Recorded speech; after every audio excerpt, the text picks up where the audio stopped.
An Osho Talk is Dhammo Sanantanam, number 19.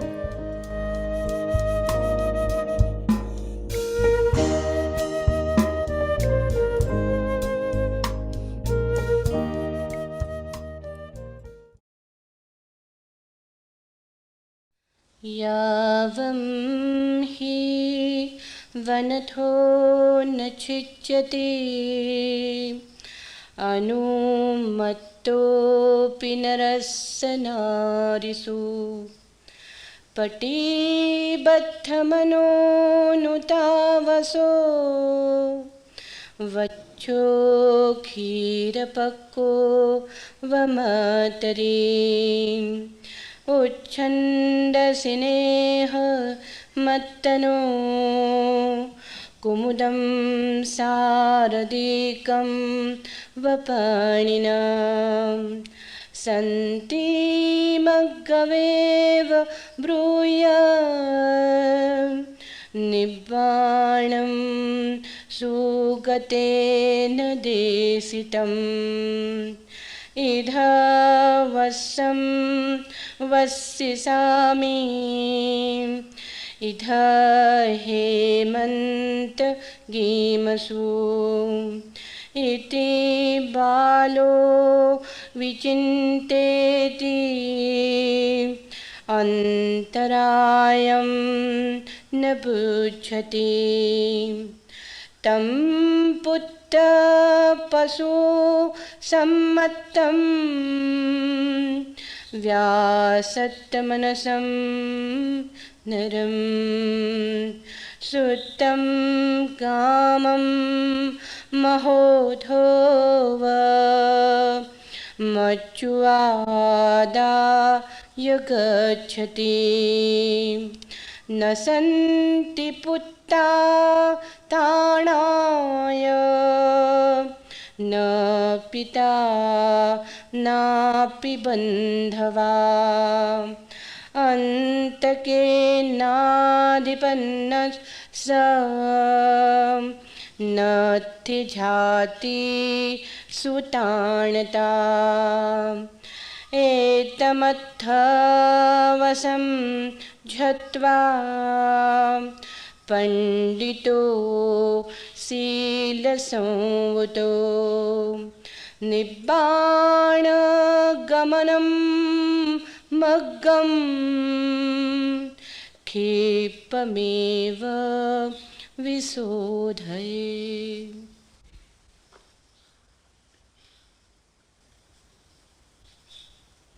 सूत्र संदर्भ।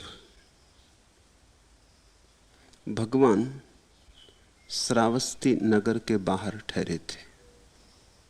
उनके निकट ही नदी तट पर एक युवा वणिक भी ठहरा था। उसके पास 500 गाड़ियां थीं जो बहुमूल्य वस्त्रों और अन्य प्रसाधन सामग्रियों से भरी थीं। वह श्रावस्ती में अपना सामान बेचकर खूब कमाई कर रहा था। उसके पास में ही भगवान ठहरे थे, लेकिन अब तक उसने उनकी ओर ध्यान भी नहीं दिया था। शायद दिखाई तो पड़े ही होंगे। हजारों भिक्षुओं भी का वहां निवास था। न दिखाई पड़े हों ऐसा तो नहीं, लेकिन उसके मन से संगति नहीं थी। जो धन की यात्रा पर निकला हो उसका ध्यान की तरफ ध्यान नहीं जाता। जो अभी महत्वाकांक्षा से भरा हो उसे सन्यासी दिखाई नहीं पड़ता। जिसके मन पर संसार के मेघ घिरे हों उसे निर्वाण का प्रकाश दिखाई नहीं पड़ता। आच्छादित अपने ही मेघों में रहा होगा। भगवान पास ही ठहरे थे, लेकिन उसने ध्यान नहीं दिया था। या कभी कभार अगर ध्यान चला भी गया हो उसके बावजूद, तो सोचा होगा पागल है, तो सोचा होगा इन सबको क्या हो गया, तो सोचा होगा लोग कैसे कैसे व्यर्थ की बातों में उलझ जाते हैं, और हजार दलीलें दी होंगी अपने मन को कि मैं ही भला, मैं ही स्वस्थ, मैं ही तर्कयुक्त। एक दिन नदी पर टहलता हुआ वह भविष्य की बड़ी बड़ी कल्पनाएं कर रहा था।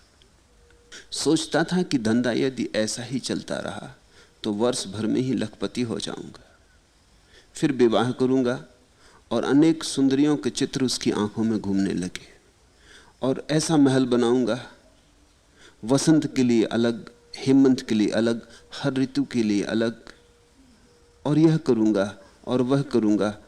और जब ऐसे पूरे सेक्सुअलीपन में खोया था और कल्पनाओं के लड्डुओं का भोग कर रहा था, तब भगवान ने उसे देखा और वे हंसे। भगवान बैठे हैं एक वृक्ष के तले, उनके पास ही भिक्षु आनंद बैठा है। अकारण, बिना किसी बात के, बिना किसी प्रकट आधार के भगवान को हंसते देखकर आनंद चकित हुआ। उसने पूछा, भगवान आप हंसते हैं?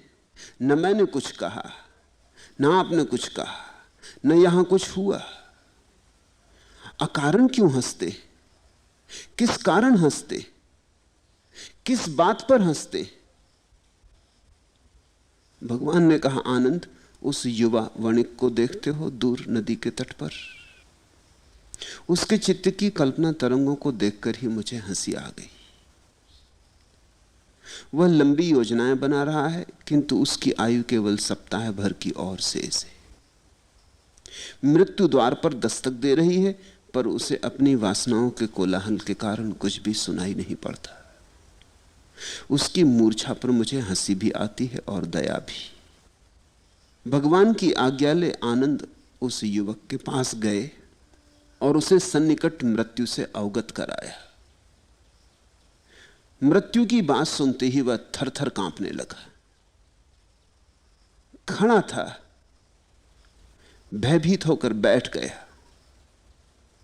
अभी सुबह ही थी, शीतल हवा बहती थी, सब शांत था कि उसके माथे पर पसीने की बूंदें झलक आईं।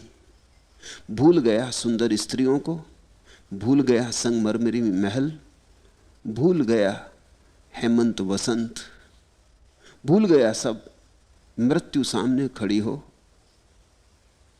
मृत्यु का एक दफा स्मरण भी आ जाए तो इस सारे जीवन से प्राण निकल जाते। इस जीवन में कुछ अर्थ नहीं रह जाता। इस जीवन में अर्थ तभी तक है जब तक तुमने मृत्यु को नहीं देखा, जब तक तुमने मृत्यु का विचार नहीं किया, जब तक मृत्यु का बोध तुम्हें नहीं हुआ, तभी तक इस जीवन का खेल है। तभी तक इन सपनों को फुलाए जाओ, तैराए जाओ नावें कागज की, बनाए जाओ कागज के महल। लेकिन जैसे ही मृत्यु का स्मरण आ जाएगा, सब ढह जाता है। बड़े उसके स्वप्न थे, अभी युवा था, बड़ी उसकी कामनाएं थीं, जीवेशनाएं थीं, बड़ा उसका संसार फैलाने का मन था। सब भूमि सात हो गया, सब खंडहर हो गया। जो भवन कभी बने ही नहीं वे खंडहर हो गए, और जो सुंदर स्त्रियां उसे कभी मिली ही नहीं वे तिरोहित हो गई। वे मन पर तैरते हुए इंद्रधनुष से ज्यादा न थी। मौत ने एक झपट्टा मारा और सब व्यर्थ हो गया। वह युवक बैठकर रोने लगा। आनंद ने उसे कहा, युवक उठ, मौत पर बात समाप्त नहीं हो जाती। भगवान के चरणों में चल, मौत के पार भी कुछ है। जीवन मौत पर समाप्त नहीं होता, असली जीवन मौत के बाद ही शुरू होता है। और धन्य भागी हैं वे जिन्हें इस जीवन में ही मौत दिखाई पड़ जाए तो वह दूसरा जीवन इसी क्षण शुरू हो जाता है। सन्यास का और कुछ अर्थ भी नहीं। जीते जी मौत की प्रतीति हो गई, साक्षात हो गया। जीते जी ये दिखाई पड़ गया कि मरना होगा, कि मृत्यु आती है। क्या फर्क पड़ता है 7 दिन बाद आती, कि 7 वर्ष बाद आती, कि 70 वर्ष बाद आती? मृत्यु है। ये तीर चुभ जाए हृदय में तो संसार व्यर्थ हो जाता और सन्यास सार्थक हो जाता। आनंद ने उसे संभाला और कहा, हार मत, थक मत, मौत से कुछ भी मिटता नहीं। मौत से वही मिटता है जो झूठ था। मौत से वही मिटता है जो भ्रामक था। मौत से सिर्फ सपने मिटते हैं, सत्य नहीं मिटता। घबरा मत, उठ। वह युवक भगवान के चरणों में आया। मृत्यु सामने खड़ी हो तो बुद्ध के अतिरिक्त और कोई मार्ग भी तो नहीं। मृत्यु न होती तो शायद कोई बुद्धों के चरणों में जाता ही ना। मृत्यु न होती तो मंदिर ना होते, मस्जिद ना होती, गुरुद्वारे ना होते। मृत्यु न होती तो धर्म न होता। मृत्यु है तो धर्म का विचार उठता है। मृत्यु जगाती है, चेताती है। मृत्यु अलार्म का काम करती, नहीं तो तुम्हारी मूर्छा बनी ही रहती। जरा सोचो, एक ऐसा समय जब मृत्यु ना होती हो, फिर कौन प्रार्थना करेगा, कौन ध्यान करेगा, किस लिए करेगा? मृत्यु अपूर्व है। मृत्यु अमंगल नहीं है, ख्याल रखना। मृत्यु में मंगल छिपा है। अगर तुम मृत्यु को ठीक से समझ लो तो उसी से तुम्हारे जीवन में आमूल क्रांति हो जाएगी। मृत्यु दुश्मन नहीं है। जीवन भला दुश्मन हो, मृत्यु तो मित्र है, क्योंकि मृत्यु जगाती है, जीवन सुला देता है। जीवन में तो तुम सोए सोए चलते रहते। मौत आती, झकझोर देती, झंझावात की तरह आती, सब धूल झड़ जाती, विचार की, वासना की। तुम चौंक के खड़े हो जाते हो। पुनर्विचार करना होता है, फिर से सोचना पड़ता है, फिर से जीवन के आधार रखने होते हैं। किसी दूसरे जीवन के आधार रखने होते हैं जिसे मौत ना मिटा सके। उस जीवन का ही नाम तो मोक्ष है, जिसे मौत ना मिटा सके। संसार और निर्वाण का इतना ही अर्थ है। संसार ऐसा जीवन जिसे मौत छीन लेती, और निर्वाण ऐसा जीवन जिसे मौत नहीं छीन पाती। संसार ऐसा जीवन जो आज नहीं कल हाथ से जाएगा ही। उसको बनाने में जितना समय लगाया व्यर्थ गया। उसको बनाने में जितनी रातें और दिन खोए व्यर्थ गए।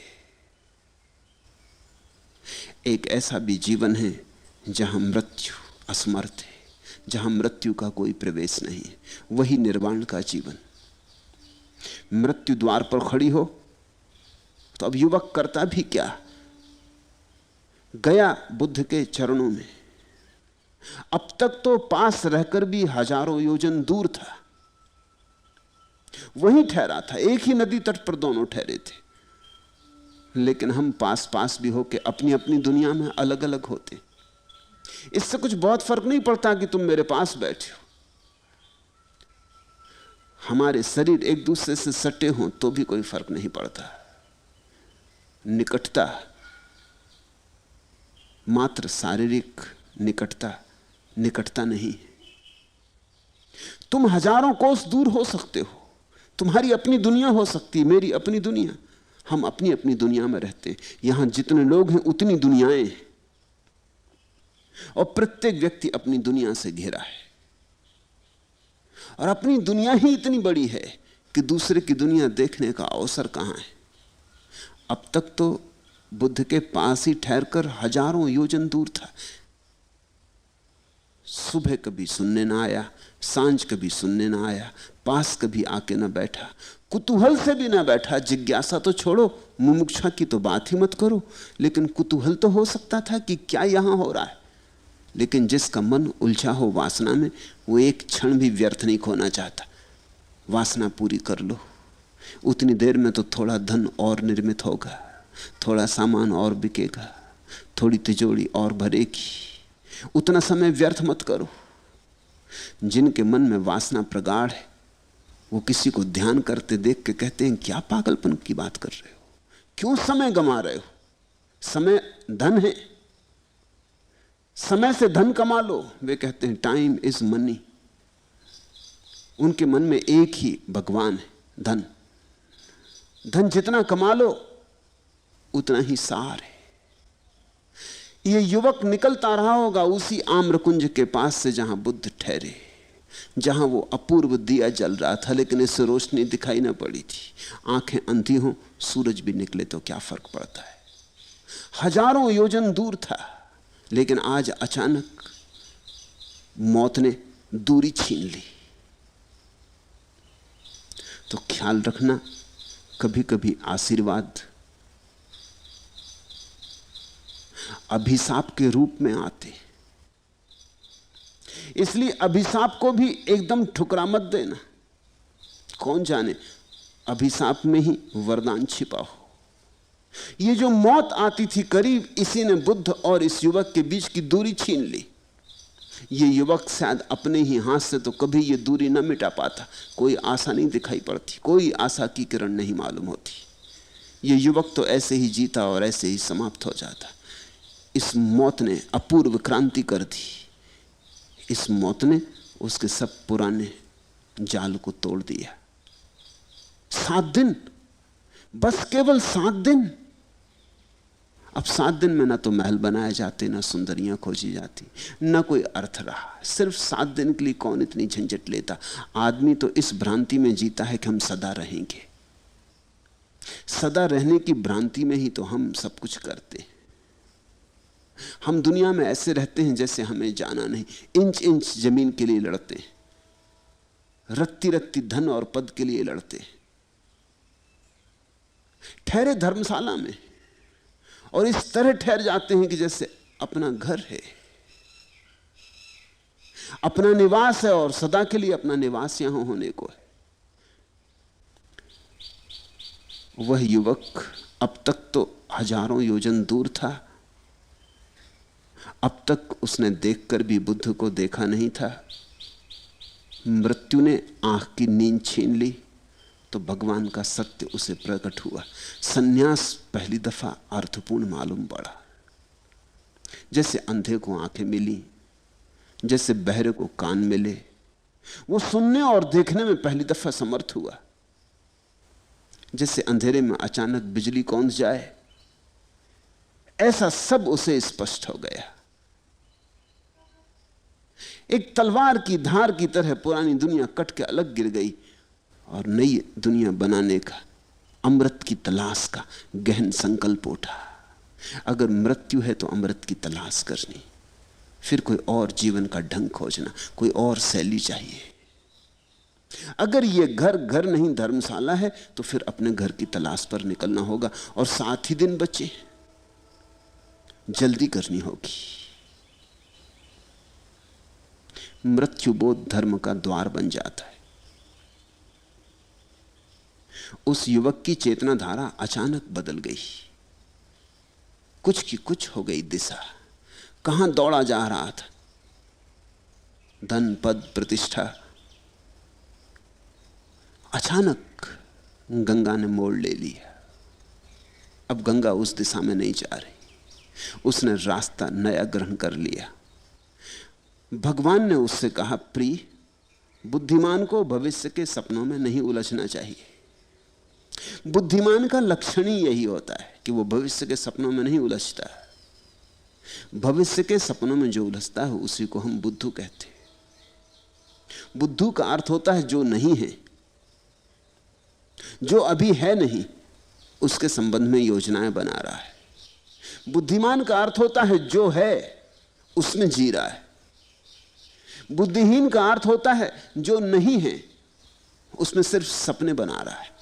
बुद्धिहीन सपनों में जीता है, बुद्धिमान सत्य में जीता है। सत्य तो है और सत्य का कोई भविष्य नहीं है। सत्य तो सिर्फ वर्तमान है, अभी और यही है। सत्य का कोई अतीत भी नहीं है। ऐसा नहीं कि सत्य कभी था और अब नहीं है, और ऐसा भी नहीं कि सत्य कभी होगा और अभी नहीं है। सत्य तो बस है।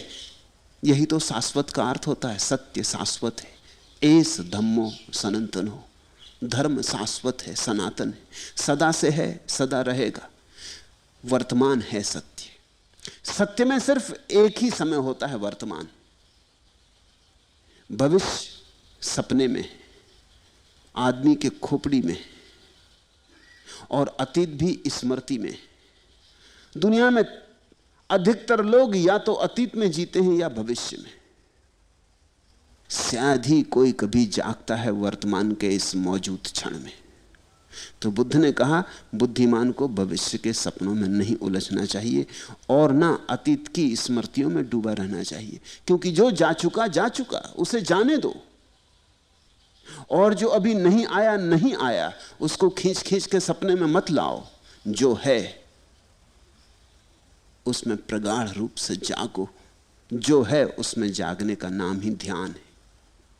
अगर तुम एक क्षण को भी निर्विचार होकर जाग जाओ तो जो है उसकी तुम्हें प्रतीति होगी, साक्षात्कार होगा। और जो है उसी का नाम ईश्वर है। विचार या तो अतीत के होते या भविष्य के। ख्याल किया तुमने कभी अपने विचारों की परख करना? तो या तो विचार अतीत से आता है, किसी ने कभी गाली दी थी, कि किसी ने कभी सम्मान किया था, कि कभी कोई घाव मार गया था, कि कभी कोई अपमान कर गया था, कि कभी कुछ सुखद घटना घटी थी। या तो अतीत से आता है विचार, या भविष्य से आता है कि जैसा सम्मान अतीत में हुआ था वैसा फिर भविष्य में हो, ज्यादा हो। जो सुख अतीत में जाने वो और बड़े होकर मिले और वर्धमान हो जाएं, और जो भूलें अतीत में ही फिर ना हो। जो अतीत में दुखद था वो कभी दोबारा ना दोहरे। ऐसी भविष्य की योजना। भविष्य की योजना है क्या? तुम्हारा अतीत ही फिर दोहरने की योजना बना रहा है। तुम फिर उसे पुनरुक्त करना चाहते हो, थोड़े अच्छे ढंग से, थोड़ा सजाकर, थोड़े नए वस्त्र पहनाकर। कांटे कम कर देना चाहते हो, फूल बढ़ा लेना चाहते हो, लेकिन वो तुम्हारा अतीत ही है सजा बजा। अतीत की लाश को ही तुम नए नए प्रसाधन कर रहे हो और उसी को तुम भविष्य कहते हो। विचार या तो अतीत के होते या भविष्य के। विचार वर्तमान में होता ही नहीं। विचार वर्तमान में हो ही नहीं सकता। इस अनूठी बात को ख्याल में लेना, क्योंकि इसमें कुंजी छिपी सारे ध्यान की, समाधि की। वर्तमान में विचार होता ही नहीं। जब भी तुम वर्तमान में होते हो तो विचार की तरंग नहीं हो सकती। या तो विचार की तरंग होगी तो तुम वर्तमान में नहीं होगे। जैसे इसी क्षण अगर कोई भी विचार तुम्हारे भीतर नहीं उठता, तुम अवाक हो, चुप और सन्नाटे में हो और भीतर एक शून्य है, तो तुम वर्तमान में हो। वर्तमान का जरा सा भी स्वाद परम आनंद से भर जाता है। और जब भी तुम्हें आनंद की कोई झलक मिलती है तो वो वर्तमान में होने के कारण ही मिलती। किस कारण तुम वर्तमान में हो गए ये दूसरी बात है। कभी कभी अनायास हो जाते हो वर्तमान में तो सुख मिलता है। ध्यान योग का इतना ही अर्थ है कि तुम सायास जानबूझकर वर्तमान में होने का आयोजन करते हो। तुम अपने को पकड़ पकड़ के वर्तमान में ले आते हो। मन तो भागता अतीत की तरफ, भविष्य की तरफ। मन तो भगोड़ा है, वो तो यहां नहीं टिकता, और कहीं जाता, और कहीं सदा, यहां नहीं।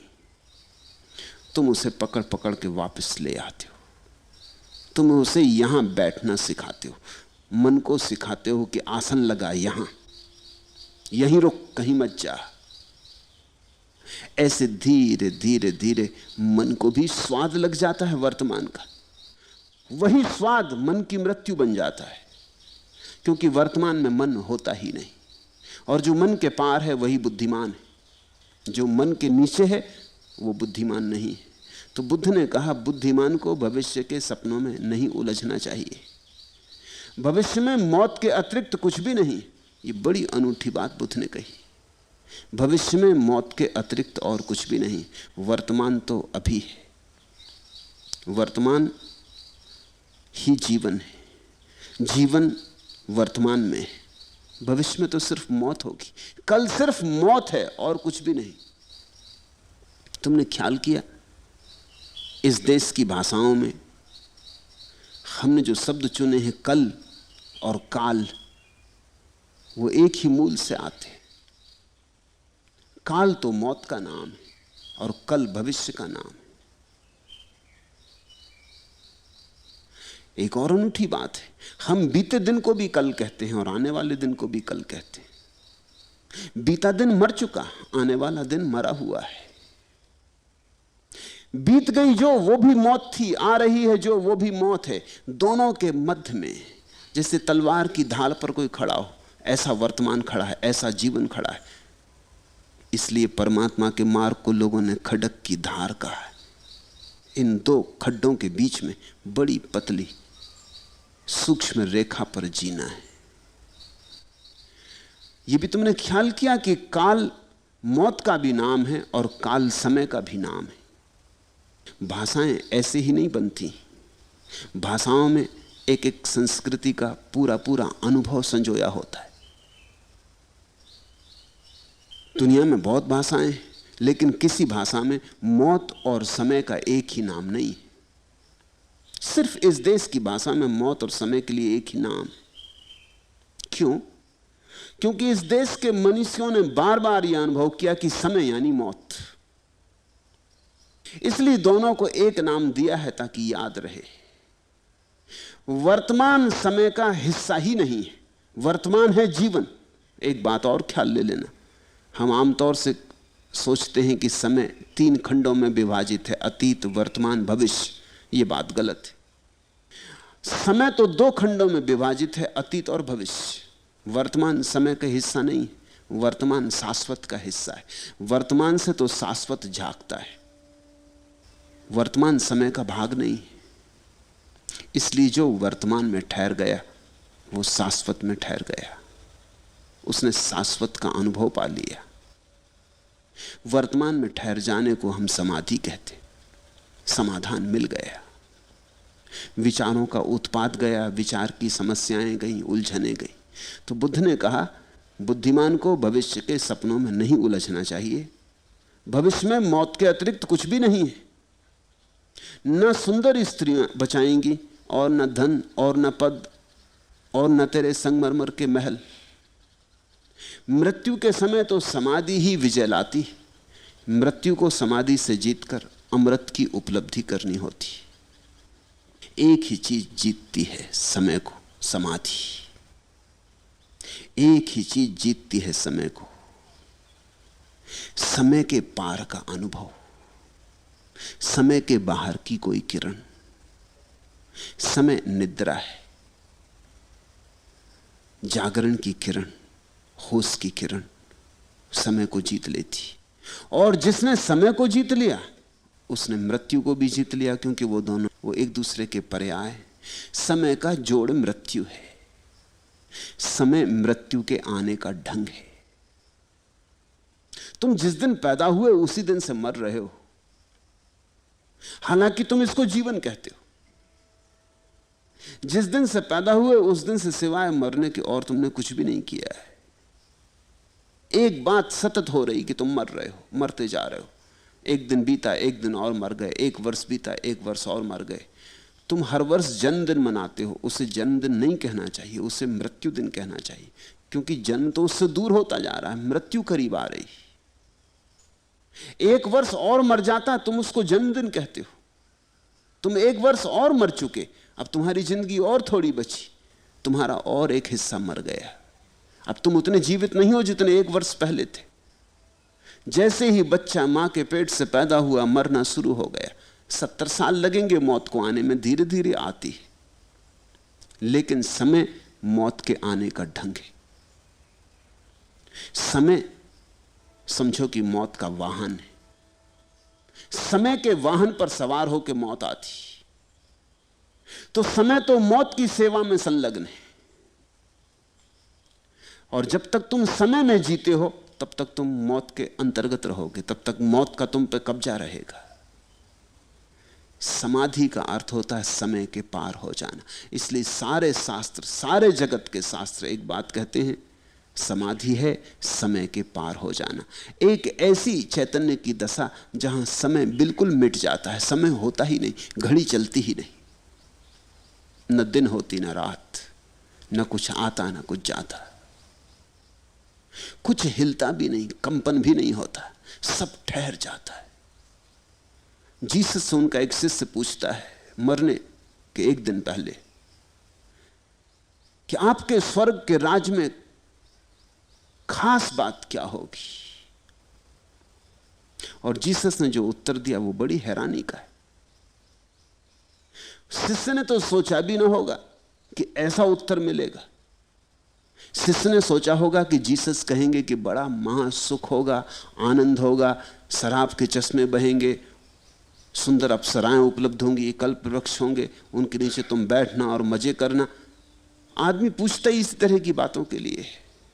लेकिन जीसस ने जो उत्तर दिया वो बड़ा अद्भुत था। जीसस ने कहा, there shall be time no longer, वहां समय नहीं होगा। ये भी कोई उत्तर हुआ? शिष्य सुन के तो ऐसे रह गया होगा कि ये भी कोई बात हुई, समय नहीं होगा इसके लिए इतनी मेहनत करो। समय नहीं होगा इसमें ऐसा क्या गुण है? लेकिन सारे जागरूक पुरुषों ने एक बात कही है कि समाधि कालातीत, समय के पार। जीसस का उत्तर बिल्कुल ही 100% सही है। वहां समय नहीं होगा, और जहां समय नहीं है वहां परमात्मा है, और जहां समय नहीं है वहां आनंद है, सच्चिदानंद है, और जहां समय नहीं है वहां अहंकार नहीं है, जहां समय नहीं है वहां दुख नहीं, क्योंकि वहां मृत्यु नहीं है, मृत्यु की छाया ही दुख है। जहां समय नहीं है वहां कोई कंपन नहीं, कोई चिंता नहीं, वहां सब शांति है, वहां कोई अंधड़ नहीं चलते चिंताओं के, वहां परम मौन है। समय नहीं है ऐसा कहकर जीसस ने समाधि का मौलिक लक्षण कह दिया, समाधि की परिभाषा कर दी। तो बुद्ध ने कहा, मृत्यु को जीतना हो तो समाधि के अतिरिक्त और कोई मार्ग नहीं है।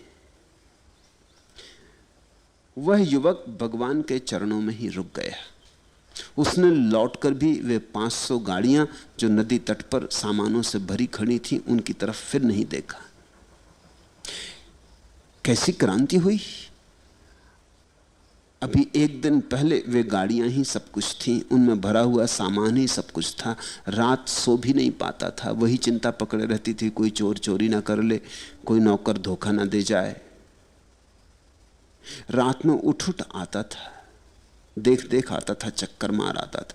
जिनके पास है वो कहाँ सो पाते, जिनके पास नहीं है वो चाहे शांति से सो भी जाएं, जिनके पास है वो तो सो ही नहीं पाते। रात कई बार अपनी बसनी को पकड़ लेता होगा, फिर देख लेता होगा कि कोई चोरी तो नहीं हो गई, कोई झंझट तो नहीं हो गई। रात भर गणित बिठाता होगा कि कल कैसी बिक्री करनी, कहाँ बिक्री करनी। उन गाड़ियों में ही उसका सारा संसार था। आज बात बदल गई। बात बदलती है तो ऐसी ही बदलती है। आज सारी चाल बदल गई, जीवन का ढंग बदल गया। अब तक उसने बुद्ध की तरफ ना देखा था, अब जब बुद्ध की तरफ देखा तो गाड़ियों की तरफ ना देखा। उसके नौकर चाकर भी आए, उसके सेवक आए, उसके मुनीम आए। उन्होंने कहा, मालिक आपको क्या हो गया, आप लौट चलें, बाजार जाने का समय हो गया, ग्राहक प्रतीक्षा करते होंगे, धंधे के दिन हैं, आप यहां क्या कर रहे हैं? वो हंसता था, वो कहता था, तुम जाओ, तुम ही फिक्र लो, तुम मुझे भूल जाओ, समझो कि मैं मर ही गया, समझो कि मैं नहीं हूं, तुम्हें जैसा करना हो कर लो, बांट लेना, मेरा अब कोई उस पर आग्रह नहीं रहा। खबर पहुंची होगी नौकर चाकरों में कि मालिक मालूम होता पागल हो गया, लगता है कि इस बुद्ध की बातों से सम्मोहित हो गया, किसके चक्कर में पड़ गया। बड़े चिंतित हुए होंगे, सब तरह समझाने बुझाने का उपाय किया होगा, लेकिन जिसके द्वार पर मौत खड़ी हो, अब संसार का कोई तर्क उसे जचता नहीं। 7 दिन बाद मरना ही है, 7 दिन बाद ये गाड़ियां पड़ी ही रह जाएंगी, और 7 दिन बाद इन गाड़ियों में भरे सामान का क्या होगा। तो अभी हो जाए। जिससे मौत का ठीक ठीक स्मरण हो जाता है, उसके जीवन में क्रांति आती। मौत बड़ी क्रांतिकारी घटना है। हमें तो याद नहीं आती मौत की। हम तो अगर कभी ज्योतिषी के पास जाते भी हैं तो ये नहीं पूछने जाते कब मरेंगे, ये पूछने जाते हैं कि कहीं मौत आसपास तो नहीं, जरा दूर है तो चलो। हम तो हाथ भी दिखाते हैं तो इसी आशा में कि लंबी उम्र। हमारी प्रार्थनाएं लंबे आयुष्य के लिए होती, ताकि थोड़ी देर इन गाड़ियों में, इन सामानों में, इन महलों में, इस धन संपत्ति में और थोड़े डूबे रहें, इस कीचड़ में थोड़े और डुबकियां लगा लें। नहीं, उस युवक ने कहा कि तुम जाओ, तुम आओ मत, बात खत्म हो गई। मैं वही आदमी नहीं हूं जो तुम्हारा मालिक हुआ करता था। वो आदमी मर गया, जिसको मरना ही है वो मर ही गया। ये दूसरा ही आदमी। वो दिन भर बुद्ध के चरणों में बैठा रहता, रात बुद्ध सो जाते तो भी उनके चरणों में बैठा रहता। जिसकी मौत करीब आ रही हो उसके पास समय खोने को कहां। जितना बुद्धत्व पी लो उतना बेहतर। जिसकी मौत ने संदेश भेज दिया हो, अब सोने की भी फुर्सत कहां है। सो लेंगे फिर 7 दिन के बाद जितना सोना होगा, अभी तो जाग लेना है। दिन भर बुद्ध को सुनता, रात भर बुद्ध को गुनता। वह युवक बुद्ध के चरणों में ही रुक गया और 7 दिनों बाद जब मरा तो श्रोतापत्ति फल को पाकर मरा। श्रोतापत्ति फल का अर्थ होता है जो ध्यान की धारा में प्रविष्ट हो गया, जो उतर गया ध्यान की धारा में, जो जीवन के मूल स्रोत में उतर गया। श्रोतापत्ति जीवन का मूल स्रोत ध्यान है। हम ध्यान से आए और ध्यान में ही हमें जाना है। हम समाधि से उत्पन्न हुए, हम समाधि की तरंग हैं और हमें समाधि में ही लीन हो जाना है। हम जिस सागर से आए हैं उसी सागर में हमें फिर वापस मिल जाना है। इस भाव बोध को कहते हैं श्रोतापत्ति, कि मैं लहर मात्र हूं, मेरा अलग कुछ होना नहीं है, मैं सागर के साथ एक हूं और जिस सागर से आना हुआ है उसी में वापस लौट जाना है। इसलिए मैं व्यर्थ के उधेड़ बुन में ना पड़ूं, मैं कोई चिंताएं ना लूं। मैं हूं ही नहीं तो चिंता कैसी। मेरा होना अलग है ही नहीं। ये जो विराट लीला चल रही, ये जो विराट अस्तित्व घूम रहा है, मैं इसकी एक तरंग हूं। फिर कैसी चिंता। चिंता तो तभी पैदा होती जब मैं सोचता हूं मैं अलग थलग, मेरे ऊपर जिम्मेवारी, मैं करूं तो ऐसा, मैं ना करूं तो वैसा ना हो जाए, मैं ऐसा करूं तो जीतूं, ऐसा करूं तो हार जाऊं, ऐसा करूं तो सम्मान मिले, ऐसा करूं तो अपमान मिले, इसमें सफलता, इसमें विफलता, इसमें हार, इसमें जीत। तो 1000 चिंताएं होती। कैसी जीत, कैसी हार। इस विराट के साथ हम एक हैं, ऐसी प्रतीति जिसको हो गई उसको कहते हैं श्रोतापत्ति। वो युवक मरने के पहले श्रोतापत्ति फल को पाकर मरा। वह युवक धन्यभागी था। मृत्यु के पहले ध्यान की धारा में जो प्रविष्ट हो जाते हैं उनसे बड़ा और कोई धन्यभाग नहीं। क्यों? क्योंकि मृत्यु के पहले जिन्होंने ध्यान को जान लिया फिर उनकी मृत्यु होती ही नहीं। शरीर ही मरता है, अहंकार ही मरता है, मन मरता है, लेकिन वे नहीं मरते। जिन्होंने मृत्यु के पहले ध्यान नहीं जाना उनकी मृत्यु होती, क्योंकि वो शरीर के साथ अपने को एक समझे बैठे। जब शरीर मरता है तो वो समझते हैं हम मरे। वे मन के साथ अपना तादात्म्य किए बैठे। जब मन बिखरने लगता है और मन सूखे पत्तों की तरह वृक्ष से गिरने लगता है, तब वे चीत्कार करते हैं कि हम गए। उनकी पीड़ा इतनी सघन हो जाती कि वे मूर्छित हो जाते। लोग मूर्छित मरते, शरीर को जाते देखकर, मन को जाते देखकर उनका होश खो जाता है। पीड़ा इतनी सघन होती है इस टूटने की। इतने जुड़े थे और इसी को जीवन जाना था। जीवन को जाते देखकर वे बेहोश हो जाते। लोग बेहोश मरते, इसलिए मरने का जो एक अमूल्य अनुभव है वो चूक जाता है। काश कोई होश में मर सके तो पता चलता है कि जो तुम्हारे भीतर बसा है वो तो कभी मरता ही नहीं। देह मरती, मन मरता है, तुम नहीं मरते। तुम शाश्वत हो, तुम सदा से हो। जो सदा से है उसी के अंग हो। तुम्हारी मृत्यु हो भी नहीं सकती, कोई उपाय नहीं। श्रोतापत्ति फल को पाकर ये युवक मरा। शास्त्र कहते हैं धन्य भागी था, क्योंकि मृत्यु के पहले ध्यान की धारा मिल जाए तो और क्या धन्य भाग। अभागे हैं वे जो जीते तो हैं और ध्यान को कभी नहीं जान पाते। अभागे हैं वे जो कभी श्रोतापत्ति को उपलब्ध नहीं होते। धन कमा लेते हैं, राज्य बना लेते और भीतर दरिद्र के दरिद्र मर जाते। मौत आती तो बेहोश हो जाते हैं पीड़ा में, मौत को देख नहीं पाते। जिसने मौत को देख लिया उसने जीवन के सार को देख लिया, क्योंकि मौत की स्थिति में जीवन की परिपूर्ण सार्थकता प्रकट होती। इसे ऐसा समझो कि जैसे अंधेरी रात में तारे चमकते, दिन में तो नहीं चमकते। दिन में तुम आकाश की तरफ देखो, तारों का पता नहीं चलता, तारे तो वही हैं, कहीं गए नहीं हैं। ऐसा मत सोचना कि तारे दिन में कहीं चले जाते, रात फिर आ जाते। तारे तो वही हैं, लेकिन दिन में दिखाई नहीं पड़ते, पृष्ठभूमि नहीं। रोशनी को देखने के लिए अंधेरे की पृष्ठभूमि चाहिए। इसलिए तो हम काले तख्ते पर सफेद खड़िया से लिखते, ताकि दिखाई पड़ जाए। सफेद दीवार पर नहीं लिखते, लिखेंगे तो सफेद दीवार पर भी लिख जाएगा, लेकिन दिखाई ना पड़ेगा। जीवन में जीवन का पता नहीं चलता। मौत की अंधेरी रात जब सब तरफ से घेर लेती तो जीवन का तारा चमकता है। जो धन्यभागी हैं जो होश से मरते, क्योंकि मौत की काली पृष्ठभूमि में, मौत के ब्लैक बोर्ड पर उभर के आ जाता है जीवन। जीवन की किरण बिल्कुल प्रकट होकर दिखाई पड़ती, साफ साफ दिखाई पड़ता है कि शरीर मरण धर्मा है, मन मरण धर्मा है, मैं नहीं। लेकिन इस मैं में अब कोई मैं भाव भी नहीं होता, इसमें कोई अस्मिता नहीं होती, कोई अत्ता नहीं होती। इसलिए बुद्ध ने इस अवस्था को अनत्ता कहा, अनात्मा कहा। इसमें यह भी भाव नहीं होता कि मैं हूं, सिर्फ होना मात्र होता है। और होना इतना शुद्ध होता है कि उस पर कोई रेखा नहीं खींची जा सकती। क्या? कोई सीमा नहीं बनाई जा सकती, कोई परिभाषा नहीं, अपरिभाष्य।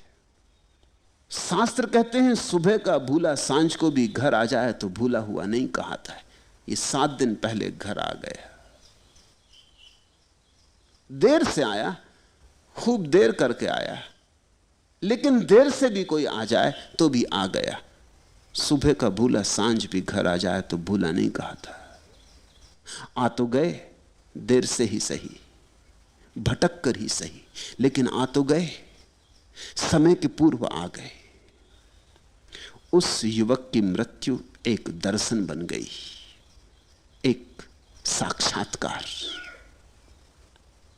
उस युवक ने मृत्यु का भी उपयोग कर लिया, और अधिक लोग तो जीवन का भी उपयोग नहीं कर पाते।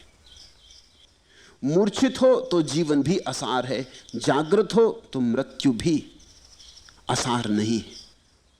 और यह सब घट गया केवल 7 दिनों में। तो ऐसा मत सोचना कि वर्षों मेहनत करें तब घटता है, और ऐसा भी मत सोचना कि 7 दिन में ही घट जाएगा। समय से इसका कोई संबंध नहीं है। त्वरा, तेजी, सघनता की बात है, इंटेंसिटी। त्वरा हो तो एक क्षण में भी घट जाता है, और त्वरा ना हो तो जन्मों जन्मों में भी नहीं घटता। मेरे पास कभी कोई आ जाता है, पूछता है ध्यान कितने दिन में लगेगा। मैं उससे कहता हूं तुम पर निर्भर है, ध्यान पर निर्भर नहीं है। ध्यान कोई ऐसी जड़ बात थोड़ी है कि इतने दिन में लगेगा। ध्यान तो तुम्हारी त्वरा पर निर्भर है। उससे मैं सदा ईसप की एक कहानी कहता हूं।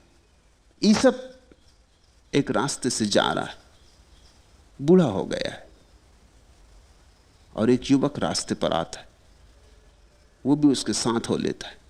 और वो युवक पूछता है कि नगर कितनी दूर है, मैं कितनी देर में पहुंच जाऊंगा। ईसप जैसे सुनता ही नहीं, जैसे बहरा हो।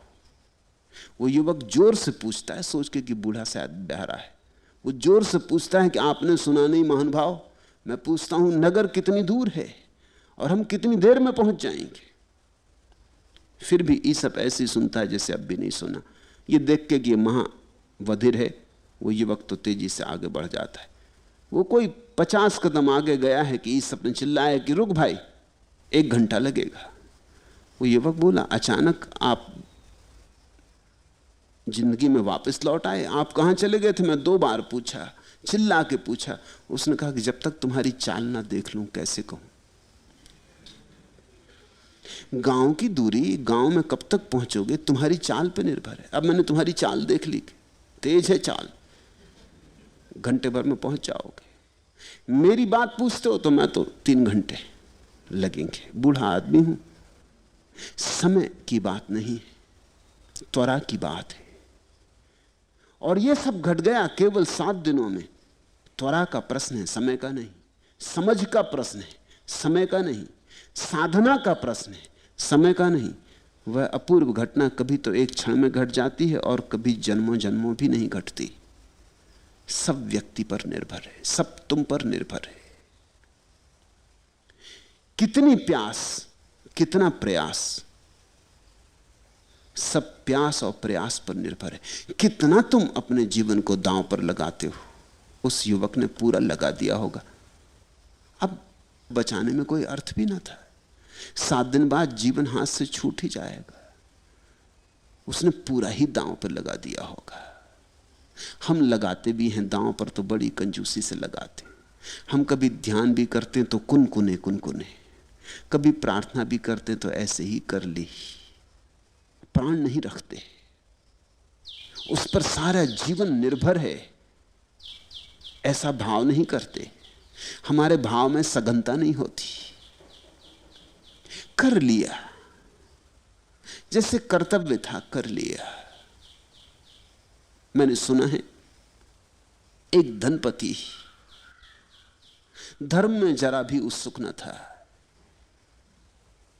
उसकी पत्नी उत्सुक थी और वो उसे बार बार कहती कि कभी तो मंदिर चलो, कभी तो सत्संग करो। वो कहता कर लेंगे जी, कर लेंगे, अभी बहुत समय पड़ा है, जल्दी क्या है। पत्नी सुनती चुप रह जाती, उसकी आंखें गीली हो जाती, क्योंकि रोज सत्संग में वो सुनती थी समय कहां है, समय कहां पड़ा है, ये गया जा ही रहा है, पड़ा कहां है। प्रतिपल हाथ से खाली होता जा रहा है और एक एक बूंद करके सागर रिक्त हो जाता है। तो ये तो छोटी सी जिंदगी है, ये कब चुक जाएगी पता नहीं। तुम्हें पता ही ना पड़ेगा और चुक जाएगी। तुम ऐसे ही बैठे रहोगे और चुक जाएगी। मौत जिस दिन द्वार पर आती तो सभी लोग चौंकते हैं, क्योंकि वो सोचते नहीं थे कि आने वाली। जब भी मौत द्वार पर आती तो ऐसा लगता असमय आ गई, अभी कहां आना था। पत्नी रोती थी, लेकिन फिर पति बीमार पड़ा तो पति ने कहा कि जल्दी से वैद्य को बुलाओ, दवा की जरूरत है, मुझे बहुत घबराहट हो रही। पत्नी ने कहा छोड़ो जी, बहुत समय पड़ा है, बुला लेंगे। पति ने कहा तू सुनती है कि नहीं, अभी बुला।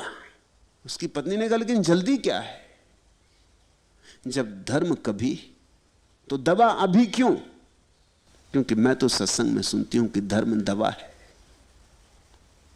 जीवन का उपचार है। अगर वैद्य अभी बुलाना है तो सद्गुरु को अभी नहीं बुलाना। तुम तय कर लो, ये जिंदगी हाथ से जाती लगती है तो वैद्य अभी चाहिए, और जीवन का सर्वस्व हाथ से जा रहा है तो भी तुम धर्म अभी नहीं, दवा अभी और धर्म अभी नहीं। हमारे गणित ऐसे हैं। और अगर हम कभी कर भी लेते हैं धर्म के नाम पर कुछ, तो इसी में कर लेते हैं कि शायद कुछ हो, कभी काम पड़ जाए, चलो कर लो। कौन जाने, परमात्मा हो याद कर लो। लेकिन जिसने ये सोच के याद किया कि कौन जाने परमात्मा हो याद कर लो, वो याद कर ही ना पाएगा। क्योंकि याद ऐसी मुर्दा, मरी मरी नपुंसक। यदि परमात्मा हो, शायद हो। एक नास्तिक को मैं भली भांति जानता हूं, बड़ी किताबें लिखी हैं। कभी कभी मेरे पास आते थे तो वो कहते थे और कुछ भी हो, मुझे कोई भरोसा नहीं दिला पाता कि ईश्वर है। कोई तर्क प्रमाणित नहीं होता, किसी तर्क से बात समझ में नहीं पड़ती। फिर अचानक वो बीमार पड़े, हृदय का दौरा पड़ गया। उनके लड़के ने मुझे खबर की कि पिताजी बहुत बीमार हैं, आपकी याद करते।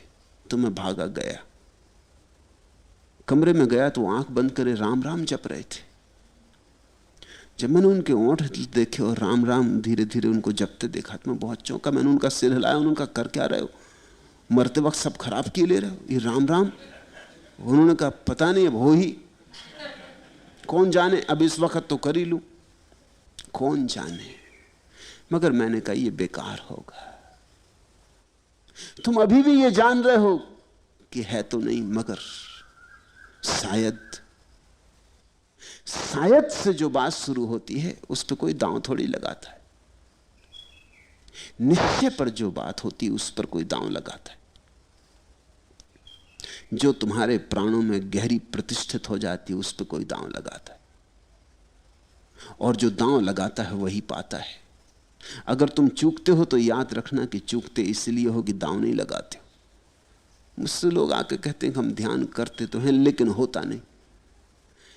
ऐसा लगता उनकी बात से जैसे कसूर ध्यान का है कि लगाते तो हैं मगर लगता नहीं, जैसे ध्यान का ही कसूर होगा, उनका कसूर नहीं है। अगर नहीं लगता तो बात साफ है कि तुम लगाते नहीं। तुम्हारे जीवन में अभी यह बात इतनी महत्वपूर्ण नहीं हो गई है कि तुम सब दांव पर लगा दो। यह तुम्हारे जीवन में अभी जीवन मरण का प्रश्न नहीं बना है। यह तुम्हारी मुमुक्षा नहीं है। शायद कुतूहल से तुम सोचते हो शायद होता हो तो देख लें, शायद कुछ शांति मिले, शायद कुछ आनंद मिले। मिल जाएगा तो फिर आगे बढ़ेंगे। लेकिन जो ऐसा सोच के जाता है उसे मिलता ही नहीं। इस युवक में यह क्रांति इसलिए घट सकी क्योंकि 7 दिन बाद मौत खड़ी थी। अब गंवाने को भी कुछ नहीं बचा था, कमाने को भी कुछ नहीं बचा था। उसने सब दांव पर लगा दिया। सर्वस्व 100% उबल गया होगा। उस उबलने से ही वाष्पीभूत हो जाता है कोई। उस युवक से ही भगवान ने ये गाथाएं कही थी। ये गाथाएं समझने की कोशिश करना, समझना जैसे तुमसे ही कही है, क्योंकि मौत तो सभी की आनी है। और समझना कि ये जो योजनाएं इस युवक ने बनाई ये तुम भी बनाते हो। इस युवक को अपने से भिन्न मत मानना। ये तुम्हारा प्रतीक है, यही तुम कर रहे हो। बैलगाड़ियां ना होंगी, बैलगाड़ियों में भरा सामान ना होगा तो गोदाम में भरा होगा।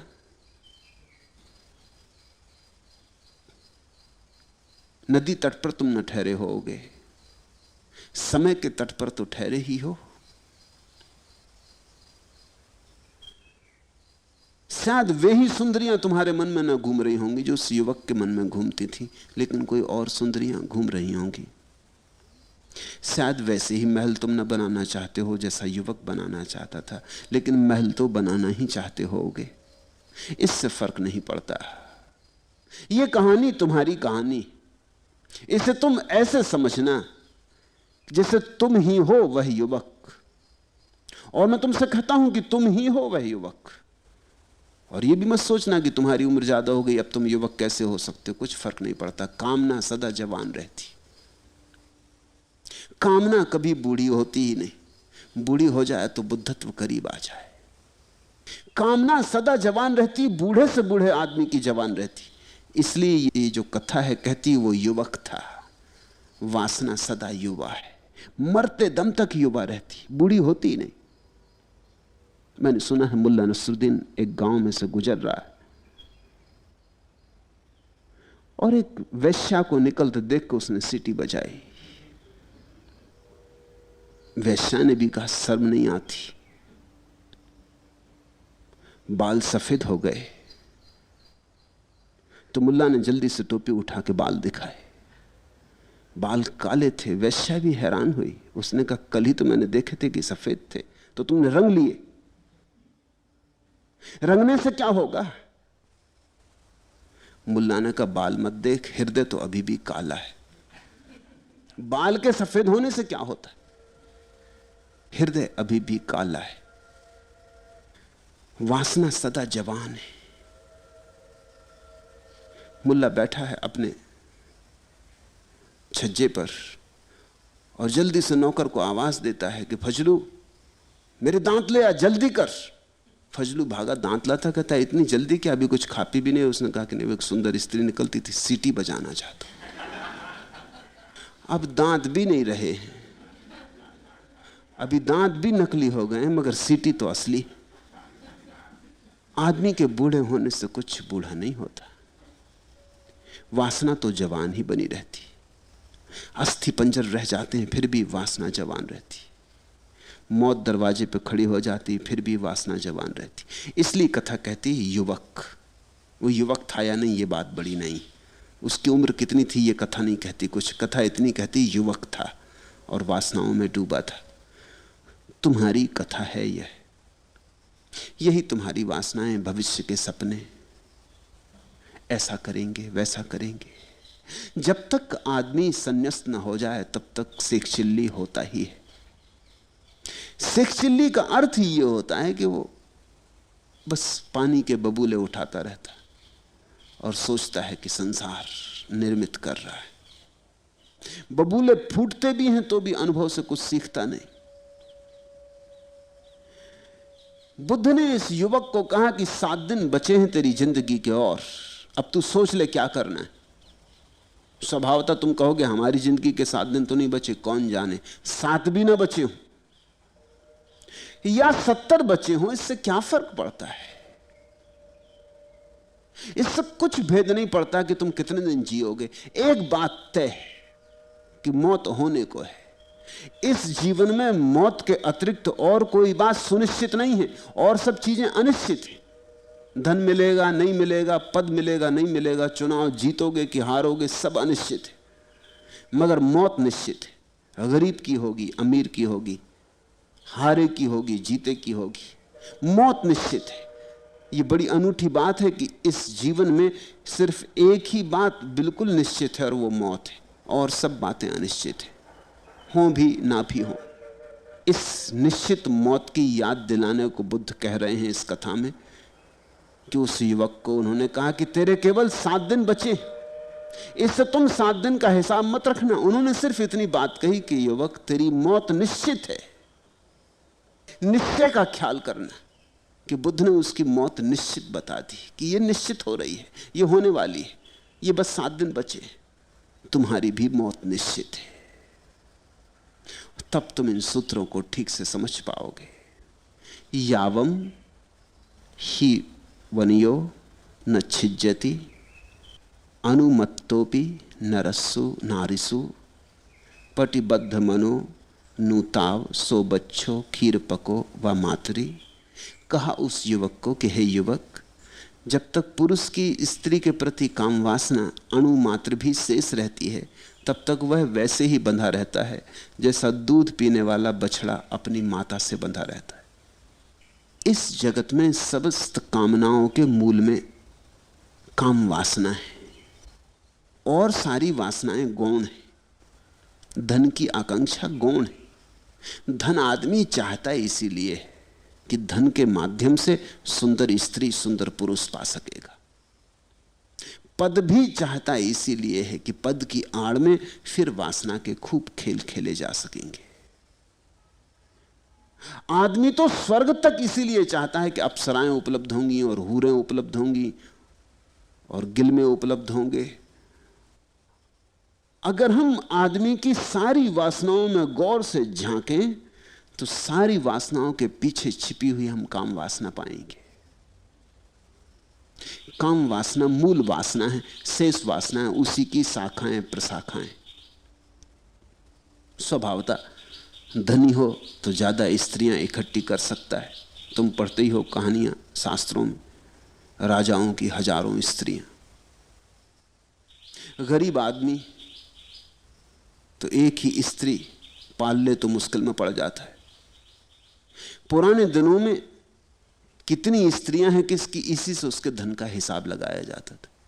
इसलिए बढ़ चढ़ के भी संख्या लिखी है।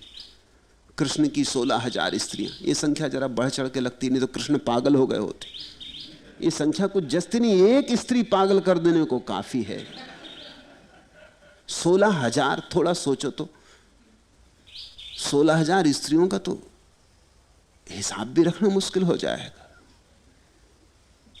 10-5 साल बीत जाएंगे तब एक आधी स्त्री का नंबर फिर आएगा। तब तक तो भूल ही चुके होगे कि ये कौन है और कहां से आ गई।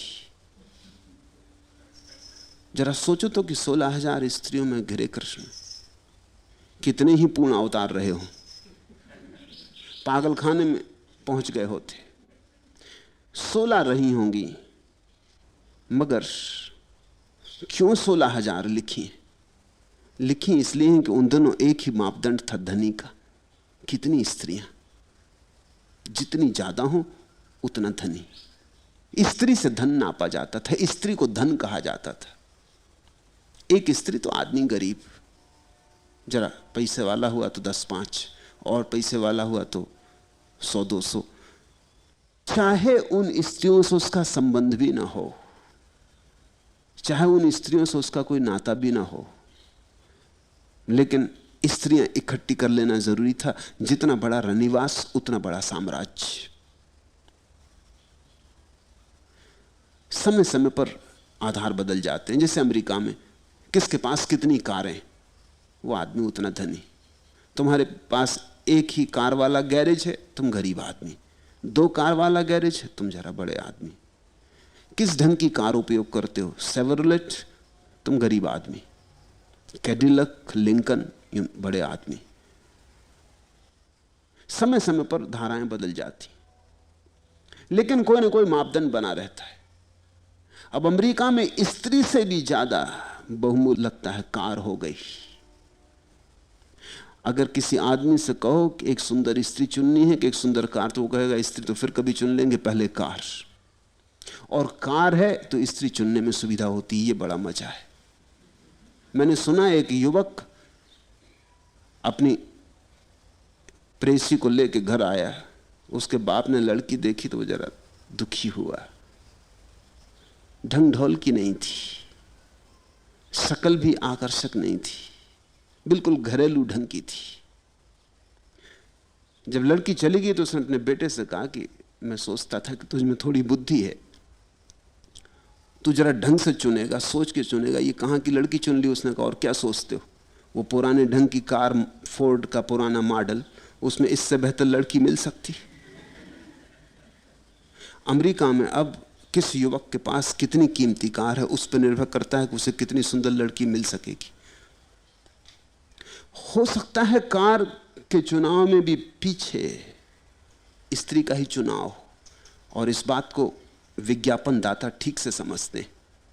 इसलिए कोई भी चीज बेचनी हो, सुंदर स्त्री को खड़ा करना पड़ता। देखते हैं, कार से कुछ लेना देना नहीं, कार का विज्ञापन है और खड़ी है एक सुंदर स्त्री उस पर हाथ रखे हुए, प्रसन्नचित्त। उसमें एक लुभावना इशारा है कि अगर ऐसी कार तुम्हारे पास हुई तो ऐसी स्त्री हो सकेगी, ऐसी स्त्री चाहिए हो तो ऐसी कार होनी चाहिए। कुछ कहा नहीं है विज्ञापन दाता ने, लेकिन एक इशारा कर दिया, अचेतन में एक बात डाल दी। स्त्री के सौंदर्य का उपयोग कार को बेचने में कर लिया। अब तो कोई भी चीज बेचनी हो तो स्त्री के सौंदर्य का उपयोग करना पड़ता है। सिगरेट बेचनी हो तो, शराब बेचनी हो तो, कुछ भी बेचना हो, क्योंकि आदमी गहरे में सिर्फ स्त्री को ही खरीदना चाहता, और कुछ खरीदना नहीं चाहता। इसलिए जो भी चीज बेचनी हो स्त्री से जोड़ दो, किसी तरह स्त्री से जोड़ दो। स्त्री बिकती है, यह अपमानजनक है बात। स्त्रियों को इसका विरोध भी करना चाहिए। यह विज्ञापन अशोभनीय है। यह विज्ञापन स्त्री को बाजार में बिकने वाली चीज बता रहे हैं। यह विज्ञापन स्त्री जाति का सम्मान नहीं, अपमान है। लेकिन गहरे में, सारी वासनाओं के गहरे में काम वासना है। काम वासना मौलिक वासना है। शेष वासनाएं अर्जित, सीखी हुई वासनाएं। कहीं धन कोई बहुत ज्यादा प्रभावशाली होता है, कहीं धन, कहीं पद। लेकिन काम वासना सभी संस्कृतियों में, सभी सभ्यताओं में, सभी कालों में प्रभावशाली होती। तो बुद्ध उस युवक को पहली बात कहते हैं, जब तक पुरुष की स्त्री के प्रति काम वासना अणुमात्र भी शेष रहती है, तब तक वह वैसे ही बंधा रहता है जैसा दूध पीने वाला बछड़ा अपनी माता से बंधा रहता है। और भी बात ख्याल रख लेना, वो युवक 7 दिन बाद मरने को है। जीवन में जो सबसे बड़ा द्वंद्व है वो काम वासना और मृत्यु का है। इसलिए बुद्ध का यह सूत्र बड़ा अर्थपूर्ण है, बड़ा अर्थगर्भित है। ख्याल करो, जन्म होता है काम वासना से, तो जन्म तो जुड़ा है काम वासना से, और अब मृत्यु हो रही है, दूसरे छोर पर पहुंच गए। काम और मृत्यु विपरीत है। अगर तुम मरते समय भी काम वासना से भरे रहे तो तुम मृत्यु को तो देख ही ना पाओगे, नए जन्म का आयोजन कर लोगे, क्योंकि काम वासना नया जन्म लाती। मरते वक्त भी आदमी अगर काम वासना से भरा रहा तो मरते वक्त भी उसकी प्रगाढ़ आकांक्षा यही है कि जल्दी से जन्म ले लूं, जल्दी से जीवित हो जाऊं, जो नहीं कर पाया फिर कर लूं, और इस तरह बार बार जन्म होता रहेगा जब तक जन्म की आकांक्षा नहीं मिट जाती। और जन्म की आकांक्षा तभी मिटेगी जब काम वासना अणु मात्र भी न रह जाए। फिर तुम मृत्यु को सीधा देख पाओगे, फिर तुम नए जन्म के बीज न बोओगे, फिर ही आवागमन से मुक्ति संभव है। शरद ऋतु के कुमुद को जिस तरह मनुष्य हाथ से सहज काट देता है, उसी तरह आत्म स्नेह को काट डाल सुगत बुद्ध द्वारा उपदिष्ट निर्वाण के शांति मार्ग को बढ़ाता जा। उच्छिंद स्नेहमत्तनो कुमुदम सारिदिकम व पाणिना संति मग्गमेव ब्रह्य निब्बानम सुगतेन देशितम। जैसे शरद ऋतु का कमल होता, सुंदर कोमल, लेकिन एक झटके में हाथ से टूट जाता है, उसकी कोई मजबूती नहीं होती, दिखता बहुत सुंदर है लेकिन एक झटके में टूट जाता है। ऐसा ही बुद्ध कहते हैं, जो आदमी के जीवन में वासना का सूत्र है वो बड़ा कोमल है, सुंदर है, प्यारा है, मगर एक झटके में टूट जाता है। झटके देने की हिम्मत होनी चाहिए, और मौत जब पास खड़ी हो तो झटका देना आसान होता है। मौत जब पास खड़ी हो तो झटका मौत ही दे रही है, तुम जरा मौत का सहारा ले लो तो ये काम वासना का सुंदर कमल मुरझा जाए। शरद ऋतु के कुमुद को जिस तरह मनुष्य हाथ से सहज काट देता है, उसी तरह आत्म स्नेह को काट डाल। अब ये सोचना, ये काम वासना के कारण ही हम अपने प्रेम में पड़े। अपने प्रेम में हम इसलिए पड़े हैं कि दूसरे से प्रेम में पड़े, और जब तक हमारा दूसरे से प्रेम भरा नहीं, पूरा नहीं हुआ, हम जागे नहीं, तब तक अपने से प्रेम जारी रहता है। स्वार्थ की सारी यात्रा दूसरे को भोगने की यात्रा है। और बुद्ध कहते हैं, उच्छिंद स्नेह मत नो। ये जो स्वयं की अत्ता से, अहंकार से, मैं, इससे जो बहुत तेरा प्रेम है, इसको उखाड़ डाल। इस अहंकार से जो तेरा तादात्म्य है, इसको उखाड़ डाल। मौत करीब आ रही, अगर मौत के पहले तूने अपने अहंकार को उखाड़ डाला और अपने प्रति सारा प्रेम छोड़ दिया, तो फिर तेरा कोई जन्म ना होगा। जन्म होता है अपने प्रति आसक्ति के कारण। सुगत द्वारा उपदिष्ट निर्वाण के शांति मार्ग को बढ़ाता जा। उठा कदम एक एक, लंबी यात्रा है, लेकिन सुगत द्वारा उपदिष्ट मार्ग। सुगत बुद्ध का एक नाम है। बुद्ध को जो नाम हमने दिए हैं वो सब बड़े अपूर्व हैं, उनका एक एक का अर्थ है। सुगत का अर्थ होता है जो ठीक से गए, गत गए, सुगत ठीक से गए। जो इतने ठीक से गए कि फिर नहीं आए, जो दोबारा नहीं आए, उनको हम सुगत कहते। जो इस संसार में दोबारा नहीं आते, जो ऐसे चले जाते हैं कि फिर आने का कोई उपाय नहीं रह जाता, जो अपने पीछे कोई सूत्र नहीं छोड़ जाते, जिनकी कोई भी जड़ नहीं बचती, जो गए सो गए। सुगत प्यारा शब्द है। जो सुगत हो गया वह निर्वाण को उपलब्ध हो गया। यह बुद्ध का एक नाम है। बुद्ध कहते हैं, सुगत के द्वारा उपदिष्ट निर्वाण के शांति मार्ग को बढ़ाता जा। बुद्ध कहते हैं, मैं तो चला ही गया, इसलिए मैं तुझे सजग करता हूं, जगाता हूं। मैंने ये कमल आत्ममोह का तोड़ डाला एक झटके से, और मैंने भी जब तोड़ा था तो मौत ही मेरे सामने खड़ी हुई थी। मेरी भी मौत न थी, वो किसी दूसरे को मरा हुआ देखा था, और मेरे मन में प्रश्न उठा था कि क्या सभी को मर जाना होगा? यह आदमी मर गया, और मेरे सारथी ने कहा था, हाँ प्रभु, सभी को मर जाना होगा। मैंने पूछा था, क्या मैं भी मर जाऊंगा? और मेरे सारथी ने कहा था, कैसे कहूं, किस मुंह से कहूं, लेकिन झूठ तो बोल भी नहीं सकता, आपको भी मर जाना होगा। तब मैंने अपने रथ को, जो युवक महोत्सव में भाग लेने जा रहा था, वापस लौटा लिया था। उस रात मैं घर से भाग गया था, क्योंकि जब मरना ही है तो फिर क्या युवक महोत्सव, फिर क्या राग रंग। वहां नगर के सारे युवक और युवतियां इकट्ठे हुए थे। वो वर्ष का युवकों का उत्सव था। उस दिन रात भर पीना पिलाना चलता था, नाच गान चलता था। वो लौट आए थे, वो उसी दिन बूढ़े हो गए, उसी दिन मौत हो गई। तो बुद्ध ने कहा, मैं तो तोड़ चुका इस कमल को, बहुत सुंदर था लेकिन मजबूत नहीं है, जरा हिम्मत हो तो टूट जाता है। और जब मौत पास खड़ी हो, और तेरे तो इतने पास खड़ी है युवक, मैंने तो दूसरे की मौत में अपनी मौत देखी थी, तेरी मौत तो बिल्कुल पास खड़ी, तेरी ही मौत खड़ी है। तू तोड़ डाल इस आत्ममोह को, तू भी ठीक से गया हुआ हो जा, तू भी ऐसा जा कि फिर न लौटे। यहां वर्षा ऋतु में बसूंगा, यहां हेमंत में बसूंगा, यहां ग्रीष्म में बसूंगा। मूर्ख इस प्रकार सोचता रहता है, किंतु वह जीवन के अंतराय विघ्न को नहीं बूझता है।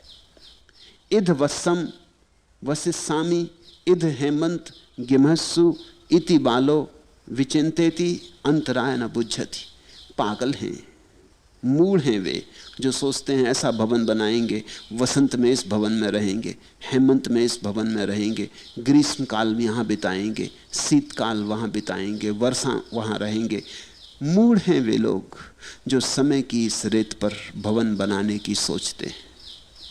इस समय की रेत पर कोई भवन कभी बन नहीं पाता, सब भवन गिर जाते और उन्हें बनाने में जीवन व्यर्थ चला जाता है। जिस जीवन से कुछ सार्थक मिल सकता था, वह जीवन ऐसे ही खो जाता है, नकार होकर खो जाता है, शून्य मात्र होकर रह जाता है। संपदा बिना पाए लोग मर जाते हैं, और संपदा एक ही है, सुगत हो जाना। मौत खड़ी है अंतराय बनकर, मौत तुम्हारी किसी योजना को पूरी न होने देगी। अंतराय शब्द बड़ा महत्वपूर्ण है, जैनों और बौद्धों दोनों ने इस शब्द का उपयोग किया है। अंतराय का अर्थ होता है जो बीच में खड़ा है, जो तुम्हारी किसी योजना को पूरी ना होने देगा। तुम धन कमाओ, पहले तो कमाने ना देगा, अगर किसी तरह कमा लिया तो भोगने ना देगा। कोई उपाय नहीं है धन के द्वारा सुख पाने का, नहीं मिले तो दुख और मिल जाए तो दुख। मृत्यु सबसे बड़ा अंतराय है, वो हर जगह खड़ा है। तुम कुछ भी करो, वो सभी चीजों को मठिया मेट कर देता है। मूढ़ हैं वे जो जीवन में खड़े अंतराय को नहीं देखते। सोए गांव को जिस तरह बढ़ी हुई बाढ़ बहा ले जाती है, उसी तरह पुत्र और पशु में लिप्त पुरुष को मृत्यु ले जाती। तम पुत्र पशु सम्मतम व्यासत्त मनसम नरम सुत्तम गाम महोघो व मंचु आदाय गच्छति। जैसे सारा गांव सोया पड़ा हो और नदी में बाढ़ आ जाए, बड़ी बाढ़ आ जाए और सारे सोए गांव को बहा कर ले जाए, ऐसे ही सोए हुए लोग काम वासनाओं में, इच्छाओं में, तृष्णाओं में मृत्यु की बाढ़ में बह जाते। सोए गांव को जिस तरह बाढ़ बहा ले जाए, ऐसे ही पुत्र धन पशु में लिप्त पुरुष को मृत्यु ले जाती। जागो, तंद्रा छोड़ो। तृष्णा छूटे तो तंद्रा छूटती है। तृष्णा की शराब ही तुम्हें बेहोश बनाए हुए है। तुम लड़खड़ा के चल रहे हो, तुम्हें समझ ही नहीं आ रहा तुम कहां जा रहे हो, तुम्हें समझ नहीं आ रहा तुम क्यों जा रहे हो। तुम रोज अपने आसपास मौत घटते देखते हो, लेकिन तुम्हें अपनी मौत की याद नहीं आती। जब भी कोई अर्थी निकले, ख्याल रखना तुम्हारी ही अर्थी निकलती है। जब मृत्यु आती है तब पुत्र रक्षा नहीं कर सकते, न पिता और न बंधु लोग ही। जब वह आती है तब जाति वाले भी रक्षक नहीं हो सकते। न संति पुत्ता ताणाय न पिता नापि बंधवा अंत के नाधपि पन्नस्य नत्थि ज्ञातिसु ताणता। कोई भी मौत में सहयोगी ना होगा। बेटा बाप का सहयोग ना करेगा, पत्नी पति का सहयोग ना करेगी, पति पत्नी का सहयोग ना करेगा। मौत में कोई अपना नहीं, तो फिर कोई अपना हो कैसे सकता है? कहावत है कि दुख में ही मित्र पहचाना जाता है। तो असली दुख तो एक है, मौत, और वहां कोई मित्र सिद्ध नहीं होता। सो पहचान लिए सब मित्र, ये सब मैत्री ऊपर ऊपर है, ये सुख सुविधा की बातें हैं। जब तुम मरोगे तो अकेले जाओगे, कोई साथ ना जाएगा, कोई ना कहेगा कि हम साथ आते हैं। पुरानी मैत्री है, पुराना प्रेम है। उपनिषद कहते हैं कोई दूसरे को थोड़ी प्रेम करता, लोग अपने को ही प्रेम करते हैं। पति पत्नी को इसलिए प्रेम करता है कि पति अपने को प्रेम करता है और पत्नी सुख देती, सुविधा देती। पत्नी मर जाएगी तो पति दूसरी पत्नी का विचार करने लगेगा। क्यों मरेगा पत्नी के साथ? पत्नी के लिए थोड़ी कोई प्रेम था, प्रेम तो अपने लिए था, पत्नी का तो उपयोग था। यहां हम सब एक दूसरे का उपयोग कर रहे हैं। कोई तुम्हारे लिए यहां नहीं जी रहा है, तुम बिल्कुल अकेले हो। जिसे ये बात समझ में आ जाती है कि मैं बिल्कुल अकेला हूं, यहां कोई संगी नहीं, कोई साथी नहीं, क्योंकि मौत तो सब संगी साथी छीन लेगी। मौत ही तुम्हें जब अकेला कर देगी तो फिर जीवन के संग साथ का कितना मूल्य है? 2 घड़ी साथ चल लिए थे, रास्ते पर संयोग से मिलना हो गया था, नदी नाव संयोग। संयोग की बात थी कि तुम एक स्त्री के प्रेम में पड़ गए। संयोग की ही बात थी कि तुम एक बस में सफर करते थे, वो स्त्री मिल गई। संयोग की बात थी कि तुम्हारे पड़ोस में रहती थी।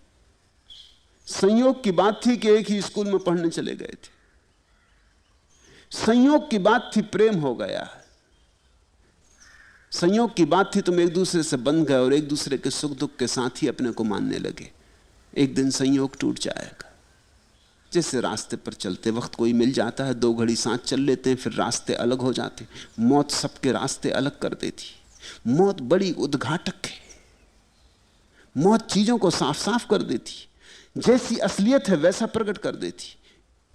हम अकेले, यहां अकेलापन मिटता ही नहीं, ना प्रेम से, ना मैत्री से, किसी चीज से नहीं मिटता। हम अकेले ही बने रहते हैं।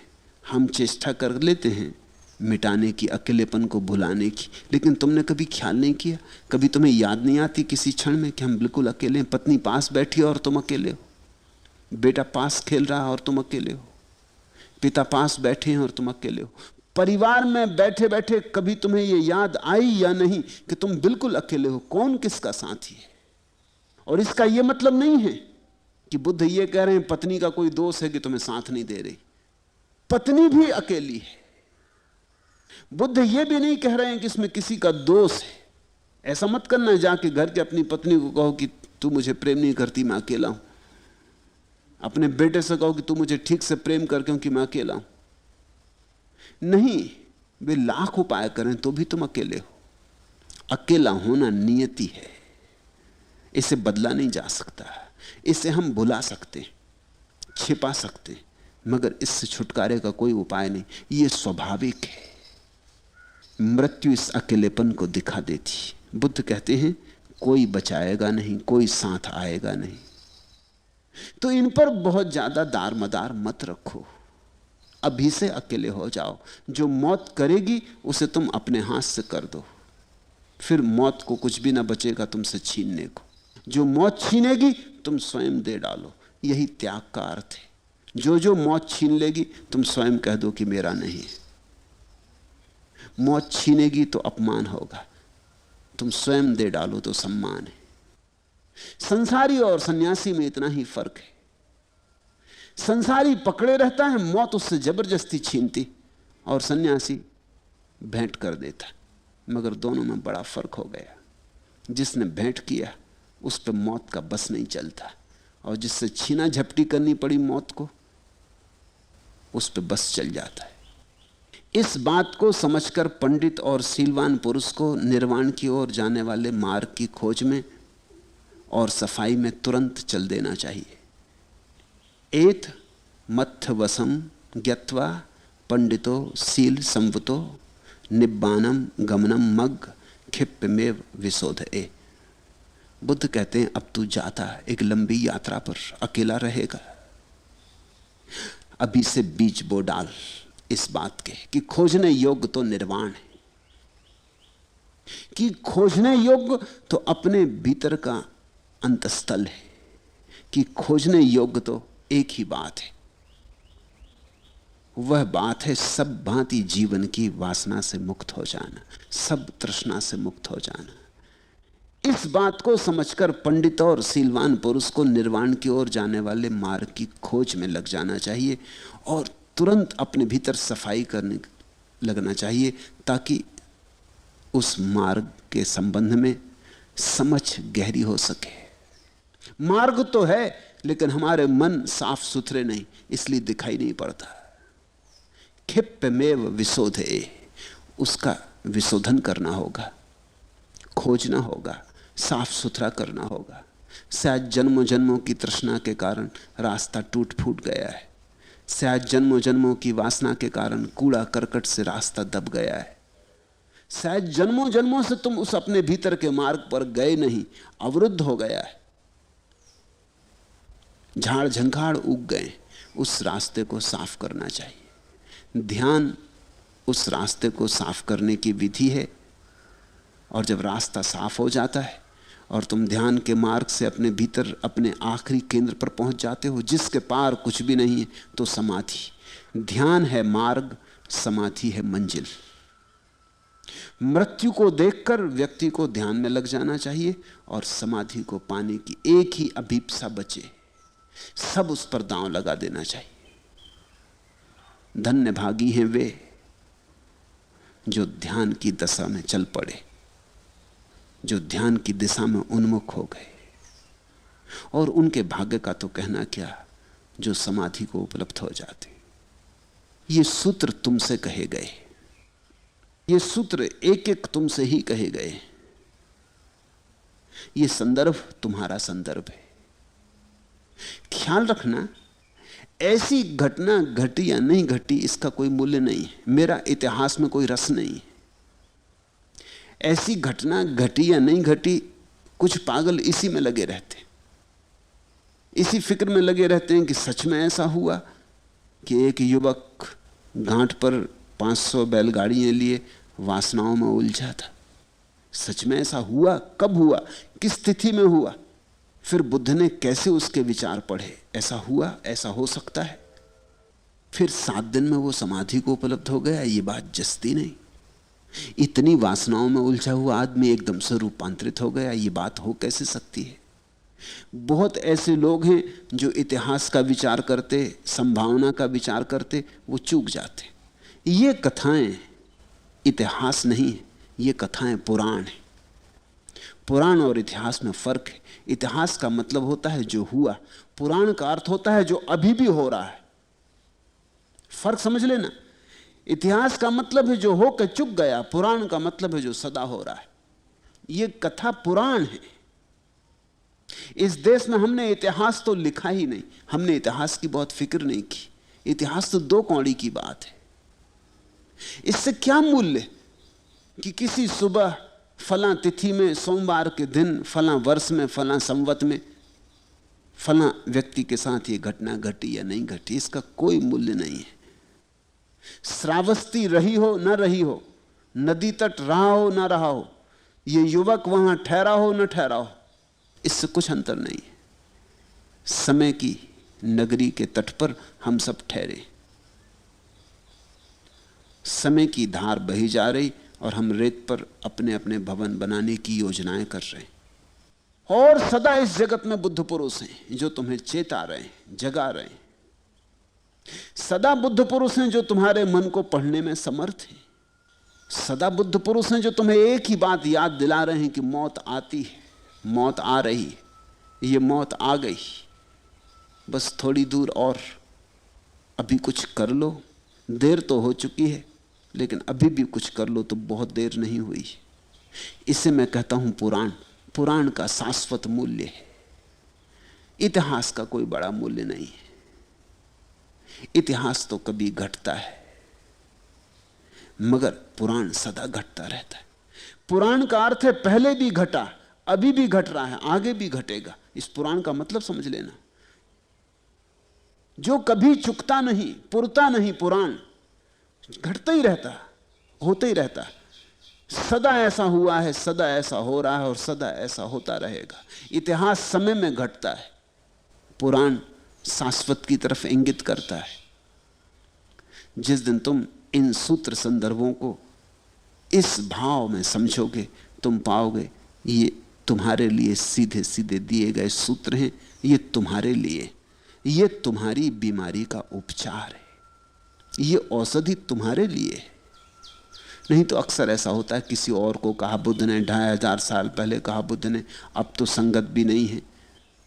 फिर किसी को कहा था, उसके लिए संगत रहा होगा। बुद्ध पुरुष जो कहते हैं वो एक गहरे अर्थ में सदा ही संगत होता है। परिस्थिति ऊपर से बदल जाती है, भीतर से आदमी नहीं बदलता। आदमी वही का वही है, वैसा ही रुग्ण, वैसा ही क्रुद्ध, वैसा ही कामी, वैसा ही लोभी, वैसा ही सेक चिल्ली। कोई फर्क नहीं हुआ। अगर बुद्ध आज फिर पैदा हो 2500 साल के बाद, तो तुम्हें देख के उन्हें पहचानने में जरा भी अड़चन ना होगी। हालांकि तुम्हारे सामान देख के अड़चन होगी।